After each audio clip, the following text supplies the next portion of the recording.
تو اس حوالے سے بات بھی کریں گے. آپ لوگ ہمیں کال بھی کر سکتے ہیں. جو ہمارا معزز جو اس وقت پینل ہمارے ساتھ موجود ہے, میں ان کا آپ کو تعارف کراتی چلوں. ہمارے ساتھ موجود ہے فرحانہ آپا. السلام علیکم فرحانہ جی. ہمارے ساتھ مفتی شیرار داؤد صاحب ہیں. ہمارے ساتھ اویس ربانی ہے. السلام علیکم جی. اور ہمارے ساتھ علامہ جواد حسین آفدی صاحب بھی ہیں. اور ان سے ہم رہنمائی لیں گے کہ بھائی یہ جو اتنے اہم بندھن میں ہم بندھنے جاتے ہیں اور اس سے پہلے ہم سے یہ سائن کرایا جاتا ہے, یہ کیا ہے. سب سے پہلے تو فرحانہ آپا آپ سے جاننا چاہوں گی کہ نکاح کی اہمیت کیا ہے. بسم اللہ الرحمن الرحیم. نکاح کا جو لفظ ہے, پہلے تو اس کے لفظی معنی تھوڑے سے بتا دوں کہ نکاح کا مطلب ہے دو چیزوں کا یکجان ہونا. جیسے مثال کے طور پہ میں بتاؤں گی کہ جیسے ہلکی بارش جب مٹی پر گرتی ہے تو مٹی کے ساتھ بالکل جذب ہو جاتی ہے, تو ان معنوں میں لیا گیا ہے اور یہ بڑا خوبصورت معنی ہے جو ہمیں بتائے گئے ہیں. نکاح دراصل دو افراد کے درمیان ایک ایسا سماجی معاہدہ ہے جو عاقل ہوں, بالغ ہوں اور برازہ اور رغبت ایک دوسرے کو قبول کریں. اب یہاں پر تمام چیزیں جو ہیں وہ بہت واضح ہیں کہ عاقل اور بالغ ہونا اور ایک دوسرے کو قبول کرنا. تو اس لحاظ سے ظاہر ہے کہ ہمیں دین نے بہت واضح طور پہ بتا دیا. پھر اگر ہم آگے بڑھ کے دیکھتے ہیں تو اس میں ہمیں پسند کا بھی حق بتا دیا, اور پھر اللہ رب العزت نے ہمیں بتا دیا کہ نکاح جو ہے وہ اس لیے تمہارے لیے اللہ تعالیٰ نے ایک نشانی کے طور پہ رکھا ہے کہ اس میں تمہارے لیے برکت اور مودت پیدا کر دی گئی تاکہ تم ایک دوسرے سے سکون حاصل کر سکو. اچھا, اللہ رب العزت نے بہت سارے رشتوں کی بات کی ہے لیکن کہیں کسی رشتے کو نشانی کے طور پر نہیں واضح کیا. یہ ایک واحد رشتہ ہے کہ جس کو اللہ رب العزت نے فرمایا کہ یہ اللہ کی نشانیوں میں سے ایک ہے, اور کتنا خوبصورت ہے کہ تاکہ تم ایک دوسرے سے سکون حاصل کر سکو. اب بنیادی مقصد جو ہے نکاح کا وہ یہ ٹھہرا کہ اس میں سکون حاصل کرنا ہے.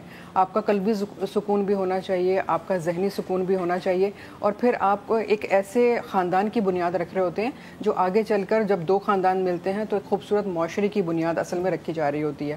اچھا, پھر اس میں کچھ چیزوں کی شرائط بھی ہیں کہ ہمیں کن کن چیزوں کا خیال رکھنا ہے. کہ ویسے تو نبی کریم صلی اللہ علیہ وآلہ وسلم نے بہت واضح طور پہ فرما دیا کہ نکاح جو ہے وہ ایک اعلان کر کے کیا جائے اور اس کا انعقاد جو ہے وہ مسجد میں کیا جائے. اور مسجد میں کرنے کے لیے بھی آپ نے فرمایا کیونکہ یہ باعث برکت ہے. جب بہت سارے لوگ بیٹھیں گے اور نکاح کے خطبے کو سنیں گے, اس دعا میں شریک ہوں گے, تو جو آنے والا کپل ہے اس کے لیے جب دعا کریں گے تو وہ برکتیں سمیٹے گا, اور وہ پھر اپنی زندگی کا آغاز جو ہے اللہ کے پاک نام کے ساتھ ان برکتوں کے ساتھ کرے گا, تو انہیں آگے آسانیاں ملیں گی. پھر جو شرائط نبی پاک صلی اللہ علیہ وآلہ وسلم نے بیان کی نکاح کے حوالے سے, اس میں اجازت جو ہے وہ ظاہر ہے لڑکا اور لڑکی دونوں کا ہونے کا ضروری ہے. اس میں پھر یہ ہے کہ آپ کا جو ہے, ہم جب شرائط کی بات کرتے ہیں کہ آپ کا ولی بھی موجود ہو, آپ مہر بھی ہو, آپ کے دو گواہ بھی موجود ہوں, اور یہ تمام چیزیں جب مکمل ہوں گی تو پھر نکاح ہوگا. اور پھر یہ کہا گیا کہ نکاح کے لیے اگر جب تم یہ دیکھو کہ کوئی دین میں جو ہے وہ اچھا ہے, اخلاق میں جو اچھا ہے, اور یہ چیزیں اگر اس میں پائی جائیں تو پھر تم منع نہیں کرو اس رشتے کو. یعنی یہ ایک معیار بتا دیا کہ دین میں اچھا ہے, اخلاق میں اچھا ہے, تو اس رشتے کو منع نہ کرو. اب وہ تمام چیزیں جو ہم اس وقت دنیا داری کے حوالے سے دیکھتے ہیں ان کو گویا منع کر دیا گیا. اس میں تو پتہ آپ سٹیٹس بھی آ جاتا ہے, یہ گاڑیاں بھی آ جاتی ہیں, گھر بھی آ جاتے ہیں, پتہ نہیں کیا کچھ آ جاتا ہے. لیکن جو بھی آپ نے بہت سادہ رکھا اس کو, بہت زیادہ, مطلب اب کیونکہ وہ ہر چیز ہم نے میٹیریلائز کو کرنا شروع کر دیا, پھر آگے اس لیے ہماری پریفرنسز بھی جو ہیں وہ ہو گئی جو کہ نہیں ہونی چاہیے. اچھا مفتی صاحب, جیسے کہ ابھی فرحانہ آپا نے بھی بتایا اور کہ جی جب نکاح کرنا ہے تو اس کے بعد آپ نے اس کو اناؤنس بھی کرنا ہے, تو اس سے تو ذہن میں بھی آ جاتا ہے کہ بہت سارے ایسے بھی ہم لوگوں کو دیکھتے ہیں کہ جو نکاح تو ہو جاتے ہیں لیکن وہ اناؤنس نہیں ہوتے, اور وہ ان میں سے بہت سارے لوگوں کی ایسی شادی بھی ہوتی ہے جو کہ زندگی بھر اناؤنسڈ ہی نہیں رہتی, آپ ان کو اناؤنس کرتے ہی نہیں ہیں. تو اس میں ان کی پھر ویسے دیکھا جائے تو پھر وہ کہاں سٹینڈ کرتی ہے ایسی شادیاں؟ بسم اللہ الرحمن الرحیم. سب سے پہلے تو میں ایک عجیب لطیفہ سنا دیتا ہوں آپ کو. ایک محترمہ نے اپنے شوہر کو فون کیا, بلکہ ان سے پوچھا دوسرے دن جب وہ اپنے گھر آئے کہ بھئی رات کو آپ کا فون کیوں آف تھا؟ تو اس نے جواب دیا, کیا تم مجھ پر شک کر رہی ہو کہ میں کوئی ناجائز اور حرام کام کرنے لگا ہوں؟ کہتی ہے نہیں, مجھے ڈر یہ کہ کہیں تم کہیں حلال کام نہ کر لو, یعنی تم نکاح نہ کر لو. آج یہ ایک بظاہر تو لطیفہ لگ رہا ہے, لیکن اس میں بڑا ایک ہمیں آئیڈینٹیکل قسم کا سگنل الارمنگ ہے. سپورٹ کر رہے ہوتے لیکن حلال کام کو نہیں کر رہے ہوتے. یار حلال کام آپ کر رہے ہو, نکاح کر رہے ہو, تو چھپ کر کیوں کر رہے ہو؟ جب قرآن کا فیصلہ آ گیا کہ جب تم نکاح کرو تو اس کا اعلان کرو, اس کو مجلس میں کرو, خاص طور پہ بہترین جگہ مسجد ہے وہاں کرو. ہمارے ہاں جو نکاح کورٹس میں ہوتے ہیں اس کی نوبت کیوں آتی ہے؟ ہمارے ہاں جب مسائل ہوتے ہیں نا, کوئی اس کی روٹ کاز کو نہیں پکڑتا کہ یہ روٹ کاز کیا ہے. آخر کورٹس میں میرجز کیوں ہو رہی ہیں؟ پھر جب پریشر آتا ہے خاندانوں کا، کورٹس ہم دیکھتے ہیں جو کمروں میں بھی جو چھپ کے جو نکاح بھی جو ہوتے ہیں لیکن بعد میں وہ اناؤنس ہی نہیں کیے جاتے. اناؤنس کیوں نہیں کیے جاتے؟ اس کی تو کئی وجوہات ہو سکتی ہیں، لیکن آپ نے ایسا، میں بات کروں گا تو پتہ نہیں کیا، ہم ایسی بات ہو جائے گا کہ پیبرا ہم بہت لیمیٹڈ حدود و قیود کے اندر ہمیں بات کرنی ہے. وہ یہ کہ آپ جب کوئی ایسا نکاح کرتے ہیں کہ جو آپ اناؤنس نہیں کر سکتے ہیں، تو سب سے پہلے تو اس نکاح کی کریڈیبلٹی، اس کی شرعی حیثیت دیکھی جائے گی کہ کیا آیا وہ نکاح ہوا ہے. ہاں بالکل. اس کی کریڈیبلٹی جواد بھائی کیا آپ کے نزدیک ہے، فقہ کے نزدیک کیا ہے آپ کا؟ بسم اللہ الرحمن الرحیم.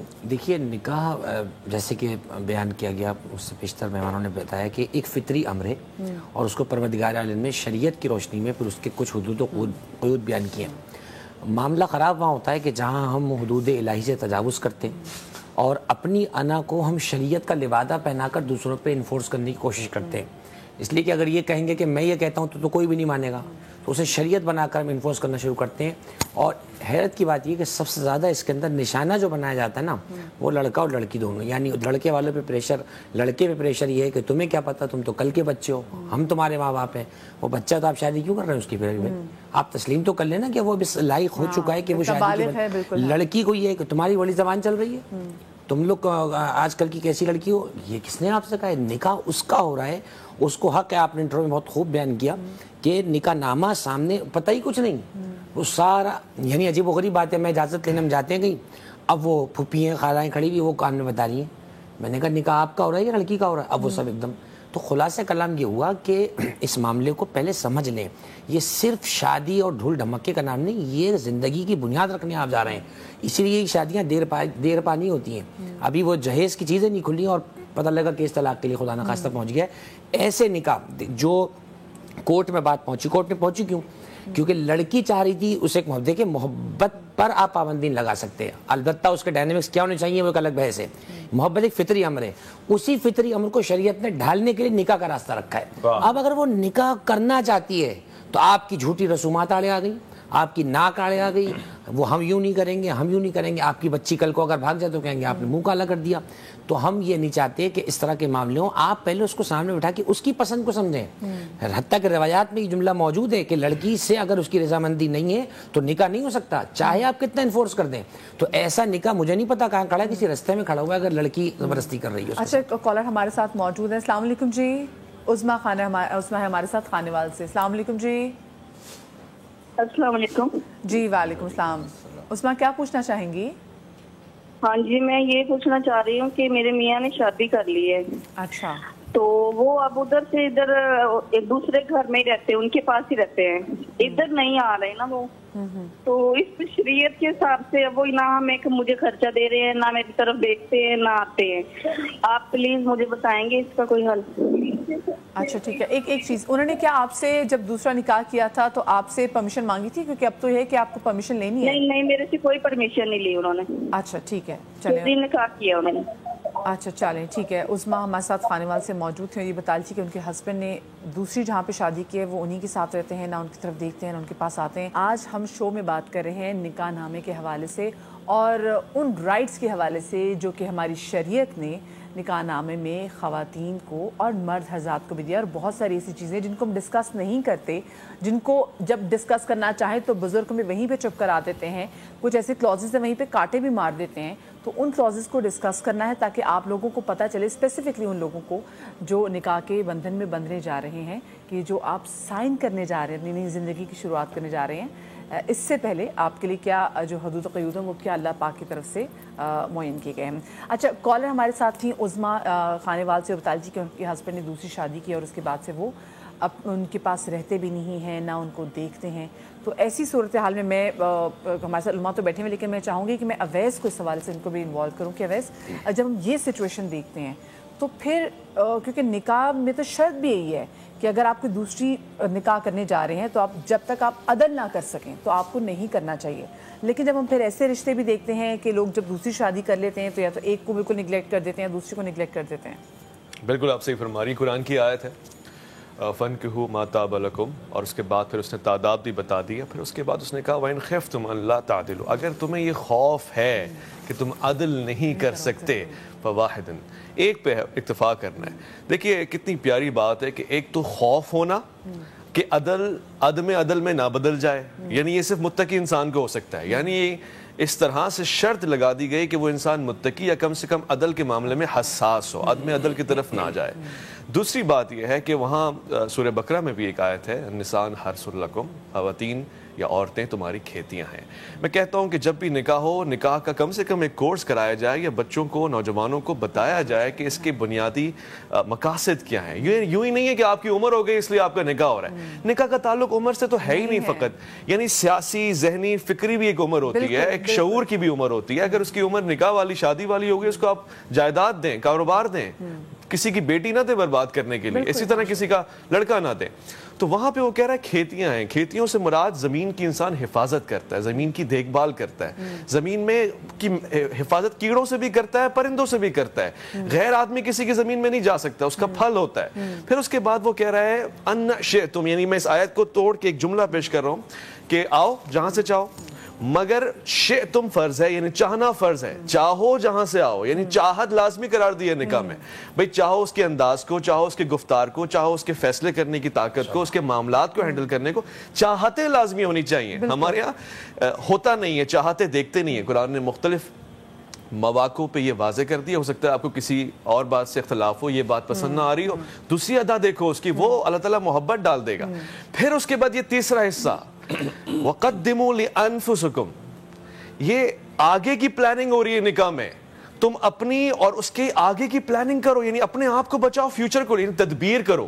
تقدیر پہ مت چھوڑ دو. ہمارے یہاں نکاح ہوتا ہے تقدیر آسمان کا فیصلہ ہے، یہ میرے نصیب میں لکھی ہوئی تھی. اللہ تم نے تدبیر کی ہے، اب اس کے فیصلے تمہارے ہاتھ میں ہیں، تمہارا رزق اس کے ساتھ لکھا گیا ہے. تو تم نے پلاننگ کرنی ہے کہ میں نے اس کے ساتھ کیا کرنا ہے، کیا نہیں کرنا، کیا کہہ کے پکارنا ہے، اس کے ماں باپ کو عزت کیسے دینی ہے. ہمارے ہاں تو یہ ہوتا ہے نا کہ ہم یہ دیکھ رہے ہوتے ہیں، اب اسپیسیفکلی لڑکے لڑکیوں میں دیکھ رہے ہیں کہ آگے میں نے زندگی میں کیا اچیو کرنا ہے اور اس کے لیے مجھے کون سا جو بر ہوگا وہ میرے لیے سوٹیبل ہوگا، تو پھر میں ایسے کسی شخص سے شادی کروں گی یا کروں گا. تو یہ چیزیں بھی آ جاتی ہیں. شہنیلا ہمارے ساتھ ہے جی کراچی سے. السلام علیکم جی. السلام علیکم. وعلیکم السلام. جی شہنیلا کیا پوچھنا چاہیں گی؟ میں یہ کہنا چاہ رہی تھی کہ اب یہ دوسرے نکاح کے حوالے سے بات ہو رہی ہے، یہ نکاح کے حوالے سے بھی بات کی جا رہی ہے.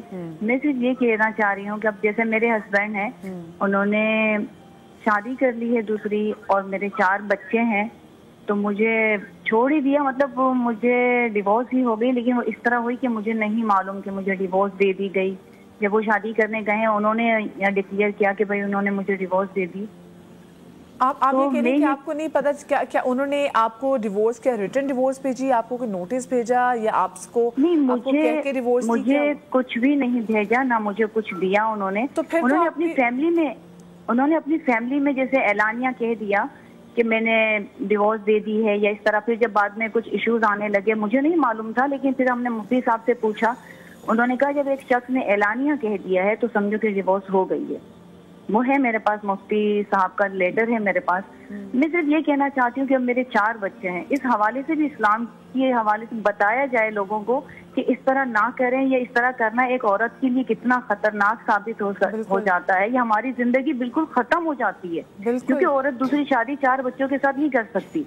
بالکل. آج کل دوسری شادی کو لے کے اتنے ایشوز ہیں کہ دوسری شادی کرو، اعلانیہ کرو. ارے بابا جس کے 4 بچے ہیں وہ کیوں دوسری شادی کے لیے اس کو کہا جاتا ہے؟ وہ شادی کر لیتے، گھر ایک عورت نہیں کر سکتی.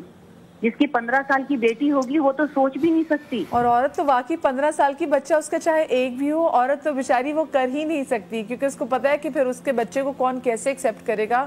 شہنیلا جی ہمارے ساتھ موجود تھیں، یہ مجھے بتائیں. میں ایک چیز ایڈ کرنا چاہوں گی. ابھی اس سے پہلے بھی جو سوال کیا گیا کہ بھائی بہن نے کیا کہ میرے شوہر نے دوسری شادی کر لی ہے. دیکھیں ابھی اتنی وضاحتیں ہو رہی ہیں کہ دوسری شادی سے دین نے منع نہیں کیا، لیکن ہمارے سامنے ہمارے آقا محمد صلی اللہ علیہ وسلم کی مثالیں ہیں کہ انہوں نے اگر نکاح کیا تو پھر کس طرح سے اپنے وقت کو، اپنے وسائل کو، اپنی چیزوں کو تقسیم کیا اور ان میں برابری کی. اور ظاہر ہے کہ انسان برابری نہیں کر سکتا، اسی لیے ہمارے آقا نے ایک موقع پر فرمایا کہ اگر کسی کی 2 بیویاں ہوں اور وہ اس میں سے ایک کا خیال نہ کرتا ہو تو جب وہ قیامت کے دن آئے گا تو اس کا آدھا دھڑ گرا ہوا ہوگا. یعنی اتنی بڑی بات کر دی کہ کیا مردوں کو یہ احادیث نہیں پہنچتی جب وہ دوسرا نکاح کرنے جا رہے ہوتے ہیں اور یہ سوچتے ہیں کہ جی پہلی کو فارغ کرو اور دوسری سے نکاح کر لو، تو دوسری بیوی کو یہ ضرور دیکھنا چاہیے، سوچنا چاہیے کہ اگر یہ پہلی بیوی کے ساتھ انصاف نہیں کر پا رہا تو یہ میرے ساتھ بھی یہی سلوک کرے گا اور پھر تیسری بیوی آئے گی۔ تو یہ بہت زیادہ امپورٹنٹ چیز ہے جو لڑکیوں کو یہ سکھانے کی ضرورت ہے کہ جب آپ کسی کے نکاح میں جا رہی ہیں تو پہلے یہ دیکھیں کہ اس کے معاملات اپنی پہلی بیوی سے اور ان بچوں سے کیسے ہیں۔ اگر وہ ان کے ساتھ اچھا نہیں ہے تو وہ یقیناً آپ کے ساتھ بھی اچھا نہیں ہوگا۔ لیکن آپ یہ سوچیں کہ وہ کتنا بدبخت شخص ہوگا جو کہ ایک تو چل اپنی بیوی کو دے لیکن اپنے بچوں کو بھی اگر مڑ کے نہ دیکھے جو کہ اس کے اپنا خون ہے، تو یہ مطلب اس سے بڑی اور کیا بات ہو سکتی ہے کہ اس شخص کی کیا آخرت ہوگی۔ ایک اور کالر ہمارے ساتھ ہے، عائشہ ہمارے ساتھ ہے حیدرآباد سے۔ السلام علیکم جی۔ جی وعلیکم السلام۔ جی عائشہ کیا پوچھنا چاہیں گی؟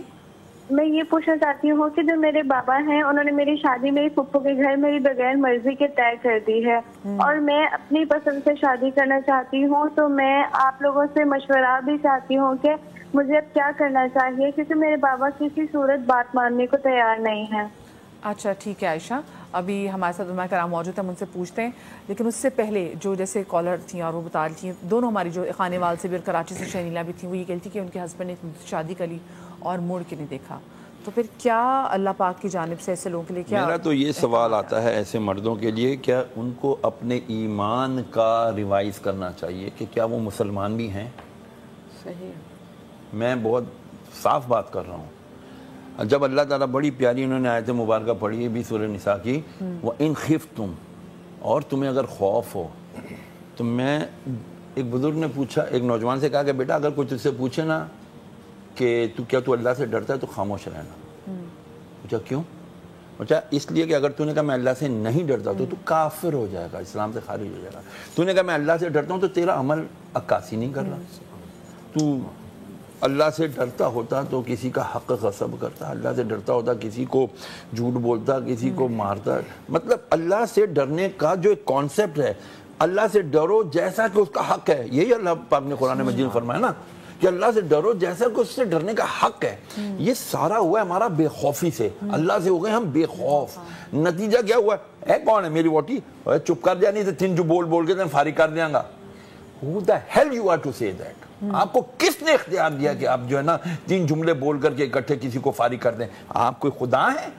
اپنے معاملات کو، اپنے اوقات کو یاد کرے مرد۔ میں جی اٹھ کے میں کون سے چار شادیاں کرنے کا حکم ہے، تم کیوں بھول جاتے ہو؟ خوف کیوں بھول جاتے ہو؟ کیا اتنا آسان ہے کہ آپ کبھی آپ دوسری شادی کر لی اور آپ نے جو پہلی بیوی ہے اس کو چھوڑ دیا، نہ اس کے نان نفقے کا آپ نے خیال کیا، نہ اس کے بچوں کو دیکھا، نہ پھر آپ نے عورت کے جو آپ کی پہلی بیوی ہے اس کے رائٹس کا خیال کیا؟ دیکھیے یہ انتہائی افراط و تفرید کی صورت ہے، یہ اس کو افراط ہی کہا جائے گا اور کچھ نہیں کہا جائے گا۔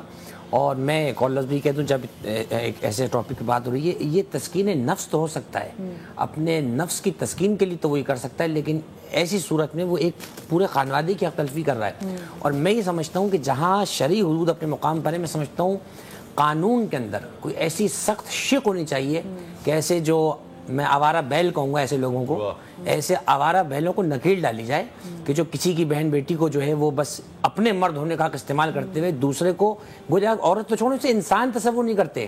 ابھی آپ بتا رہی تھی جیسے کہ لڑکا یہ طے کر کے بیٹھ جائے گا میں نے طلاق دینا ہی نہیں ہے، اب دیکھتا ہوں تیرا کیا ہوگا۔ تمہیں خوف خدا نہیں ہے کہ تمہارے آگے اپنی بہن بیٹی ہے، یا شاید تمہیں اللہ نے بہن بیٹی دی ہی نہیں ہوگی اسی لیے کہ تمہیں دوسرے کی بہن بیٹی کی قدر نہیں ہے۔ تو میں سمجھتا ہوں جہاں شریعت، دیکھیں شریعت نے کہیں پر بھی عورت یا مرد کے لیے کوئی افراد و تفریط اور زیادتی نہیں رکھی ہے، یہ ہماری خود کی سیلف انٹرپریٹیشن ہے جو ہم آدھی چیزیں اپنے مطلب کی میٹھی میٹھی بتاتے ہیں نا، وہاں لگ رہا ہوتا ہے کہ شاید اسلام نے نعوذ باللہ جو ہے وہ عورت کی تلفی کی ہے۔ جتنا بڑا حقوق انسانی کا علم بردار، خواتین کے حقوق کا علم بردار اسلام ہے، اتنا کوئی دنیا میں دین نہیں ہو سکتا۔ میں سمجھتا ہوں ان معاملات میں اویس بھائی نے جیسے فرمایا کہ نکاح سے پہلے کپڑے دیکھنے لڑکی جا رہی ہے مال کے اندر کہ میں یہ پہنوں گی، اس نے کبھی یہ کہا کہ مجھے نکاح نامہ دکھائیں، تیاری ہو جاتی ہے میرا دلہا شیروانیاں دیکھنے جا رہا ہے، وہ فوٹو شوٹس دیکھنے جا رہا ہے، وہ بینکویٹس دیکھنے جا رہا ہے، اس نے کبھی یہ کہا کہ نکاح نامہ سامنے رکھ کے ہمیں سمجھایا جائے؟ اس چیز نے ہمیں بڑا برباد کیا۔ آپ دیکھیے گا شادی کے دن جتنی رسومات ہوتی ہیں اور جتنی خواہشات کی تکمیل ہوتی ہے، ایسا لگتا ہے کہ وہ جسٹ فار دا مومنٹ ہوتے ہیں نا، اسپین آف ٹائم کے لیے سب کچھ ہوتا ہے، اور انسان توقعات لگا لیتا ہے اسی دولہا اور دلہن اور اس رسومات کے ساتھ۔ دیکھیے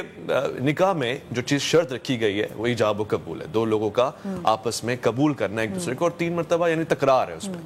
ہم جب میں اکثر یونیورسٹیز میں جب پڑھاتا ہوں تو کہتا ہوں کہ جب تم کہتے ہو نا کہ قبول ہے تو تم اس دلہن کو نہیں کہتے قبول ہے جو 2 گھنٹے میک اپ روم سے ہو کر آئی ہے اور جس نے لاکھوں روپے کا جوڑا پہنا. وہ تو ہر کسی کو قبول ہونی ہے, اس عالم میں تو وہ ہے ہی انتہائی قابل قبول, مگر اس وقت بھی قبول ہے جب اسے غصہ آئے گا, جب وہ چڑچڑی ہو جائے گی, جب وہ بیمار ہو جائے گی, سارے پرسنالٹی ٹریٹس جب وہ اپنے گھر کے معاملات کو ہینڈل نہیں کر پائے گی, جب اس سے غلطی ہوگی, کہو کہ اس وقت کا دیکھتے ہوئے کہو کہ قبول ہے. ایسے ہی وہ شوہر جس کو تم ابھی کہہ رہی ہو قبول ہے کیونکہ ابھی اس کی سرکاری نوکری ہے یا اس کی نجی نوکری ہے یا اس کے خاندان والے اچھے ہیں یا ابھی وہ منسٹر ہے مثلا اور کل کو نہیں ہوگا, کچھ بھی ہو سکتا ہے اس ملک میں, تو ابھی تم یہ دیکھتے ہوئے کہو کہ قبول ہے کہ اس کو بڑا آدمی بننا ہے, میں اس کے مقصد میں ساتھ ہوں, اس نے قوم کے لیے کچھ کرنا ہے. اگر کل کو میں کہوں گی جی اب بڑا آدمی ہو, قابل آدمی ہو, اب قابل آدمی تو مصروف رہے گا, پھر آپ کو نہیں جی آپ مجھے ٹائم نہیں دیتے, آپ مجھے اگنور کرتے, تم نے اس وقت کہا تھا قبول ہے, یہ ٹائم دے گا اپنے کام کو تو بڑا آدمی بنے گا. قابل آدمی کی بات کی تو اسی قابل آدمی کی کھوج میں ہم دیکھتے ہیں کہ بہت ساری جو ہماری بہنوں کے جو نکاح ہیں وہ کافی لیٹ بھی ہو جاتے ہیں. ایک اور کالر بھی ساتھ ہے, لیکن عائشہ کی جو کال تھی اور وہ یہ کہتی تھی کہ ان کی پھپھو کے بیٹے کے ساتھ, جی ان کی پھپھو کے بیٹے کے ساتھ ان کا رشتہ طے کر دیا گیا, اور جیسے آپ نے کہا نا کہ یہ شرط میں شامل ہے کہ دونوں کی جانب سے چاہت ہونی چاہیے. یہ نکاح ہو ہی نہیں سکتا جس میں لڑکی کی رضامندی نہ ہو کسی بھی عالم میں. دیکھیں اگر وہ چھوٹی ہے, آپ نے ایک ڈیسیژن لیا ہے, وہ سٹاپ رہے گا, مگر جب وہ بالغ ہو گئی اس سے پوچھا جائے گا, اس کے ساتھ سب کچھ چلے گا. یہ بہت امپورٹنٹ چیز ہے. مجھے ایک نکاح کی سرمنی میں نکاح خواہ تھا, ساری چیزیں بڑی اچھے انداز سے ہو رہی تھی. میں نے پوچھ لیا کہ وہ خواتین لڑکیوں کے حوالے سے کہ ان کی اجازت ہے, وہ تو ہمارے یہاں اجازت مل جاتی ہے, لیکن پوچھ لیں اجازت ہے, ہر جگہ یہی ہوتا ہے. ہاں وہ مسئلہ نہیں. ہمارے یہاں اصل میں نکاح خواہ کو لے کے نہیں جاتے نا خواتین کی طرف, اس لیے اجازت ہے. میں نے کہا چلو اعتبار کرتا ہوں, لیکن میں نے کہا کہ پھر بھی ایک دفعہ کسی خاتون کو لے جائیں, پوچھ لیں, ارے بچی ہے 14 سال کی, اس سے کیا اجازت لینا, ارے بچی ہے تو نکاح کیوں کر رہے ہو پھر اس کا.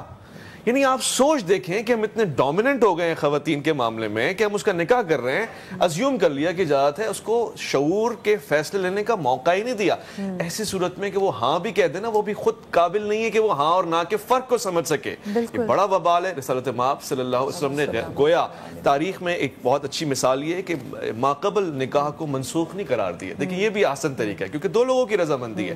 شیعہ کا نکاح ہو, سنی کا نکاح ہو, کسی کا بھی نکاح ہو, نکاح ہوتا ہے. ہم اپنی طرح نکاحوں کو فرقے میں نہ بانٹے.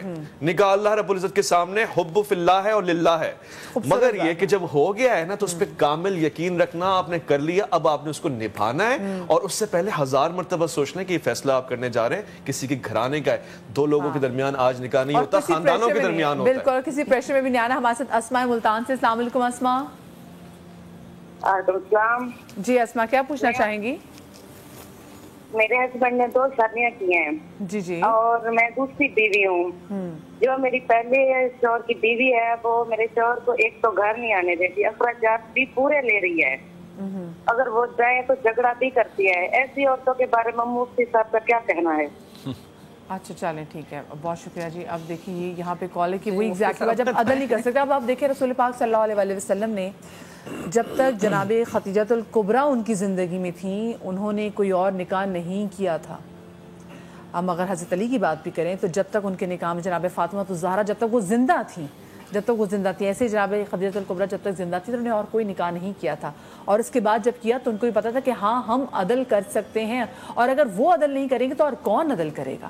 تو اب یہاں پہ اب دیکھیں یہ جو اسپیشلی ہماری بہن کی کال بھی آئی ہے, یہ ملتان سے ہیں, یہ اس بات پہ پریشان ہے کہ سیکنڈ وائف ہیں. سعودی عرب میں آپ اکثر دیکھتے ہیں, میرا کافی الحمدللہ آنا جانا ہوتا ہے وہاں, کافی سعودی اور عرب لوگوں وہاں پہ تو سب ساتھ. اس کا وہاں کیا ہے میں بتاتا ہوں. وہاں یہ ہے, وہ کہتا ہے جس کی ایک ہی بیوی ہے نا اس کو تو مرد ہی نہیں مانتے, مسکین سمجھتے ہیں.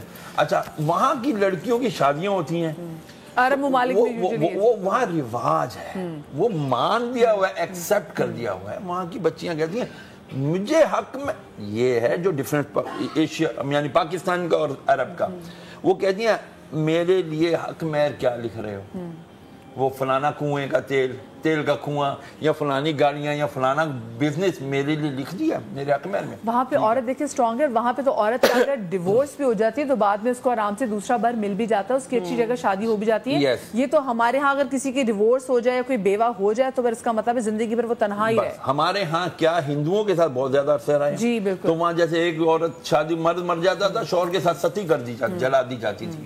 یہ تو اب ختم ہوا, کچھ عرصہ ہوا, 30-40 سال 50 سال ہوئے تو انہوں نے ختم کی ہے رسم. نہیں تو ہندوؤں میں تو شوہر مرا بیوی کو بھی ساڑ دیا, جلا دیا. وہ ساری رسومات بدقسمتی سے ہمارے یہاں بھی ہے.